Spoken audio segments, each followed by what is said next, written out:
All right, apologies in advance for my red eyes and the sweat. It is boiling in the UK at the minute, and I don't do well with the old flowers. The old pollen gets me right in the eyes. Anyway, I wanted to bring one of these videos for a while now. I haven't done a company profile for a hot minute, you know what I mean? So I thought I'd have a look. What companies out there don't have many kind of deep dives into not just them as a company, because anyone can find that out, but their actual history in Formula One.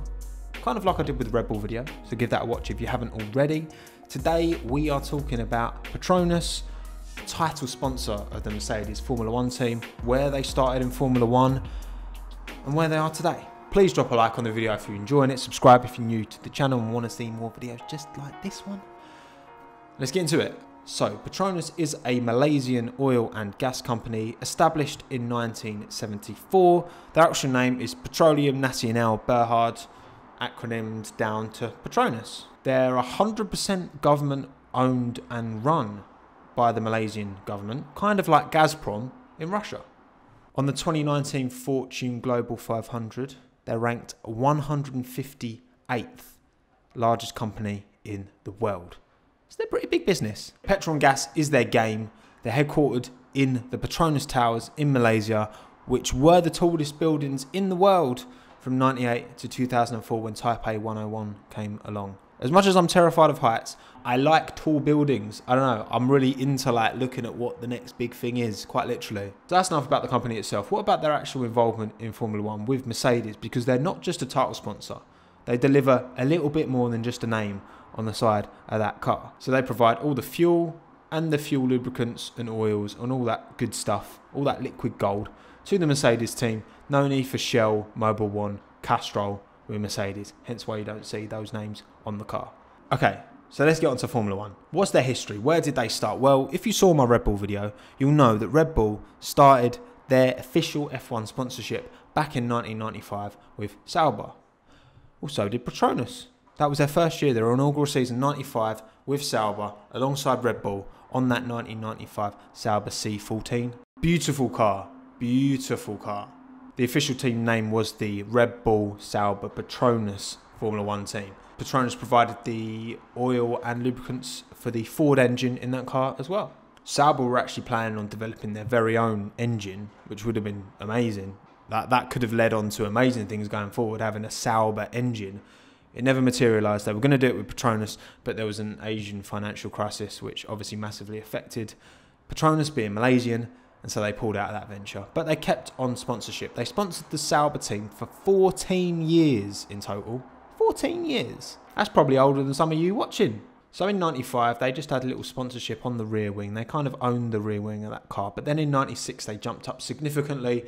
Nice big side pods, Petronas with their trademark teal alongside the blue of the Red Bull. And the livery didn't really change much until BMW bought them out. I mean, in 2001, you got a bit more of a white nose cone when Credit Suisse came in and took a bit of that Red Bull ownership of the sponsor. But otherwise, it didn't really move much. And of course, I did put that 2001 livery as number 10 in my top 10 liveries of that decade. They did hang around when BMW bought out Sauber and kind of owned that team from 2006 to 2009, producing some beautiful liveries with the Petronas sponsorship kind of on the side and on the rear wing as well. And then after 14 years, 2009, end of that season, Mercedes bought out Braun and Petronas were like, let's jump on that. They jumped into bed with Mercedes, became title sponsors and have been ever since. That must have been quite the hit for Sauber, not only to lose BMW as their kind of title, not even title sponsors, just kind of owners of the team essentially, but to also lose Petronas. And that started a pretty weak period of liveries for the Sauber F1 team, if you ask me. But at least they survived, which is the most important thing. Now, I've got no idea, but this is a little theory I've got in terms of why Petronas moved to Mercedes away from Sauber. Not only they may have envisaged the success that Mercedes would have under like a manufacturer, but also the thing is, you look at Petronas on the Sauber for most of that period. It's a very bright car. It's a very colourful car. It's quite a fun looking vehicle. You know what I mean? It's not a slick, clinical, sleek looking vehicle. And again, there's no right or wrong, but I think Petronas' brand positioning. They wanted to be a little bit more clinical, a little bit more sleek, a little bit more professional.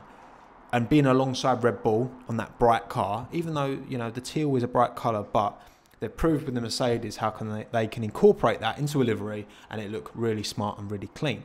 So I think them looking to reposition the brand or establish that positioning as a, you know, Mercedes level kind of brand is a big part of why they moved. It's almost like the opposite of what McLaren did. McLaren were very corporate and clinical and clean with the silver and the Vodafone. And then they've kind of gradually moved away from that and gone and embraced the orange and trying to be more fun and out with their brands. And that's McLaren's decision. That's what they've decided to do. So that's Petronas. What about their future in Formula 1? Because obviously when you talk about a gas and oil-based company, when you talk about the future, that's a difficult thing to really know because that industry seems to have a lot of... you don't know where that industry is going to be in 50 years' time.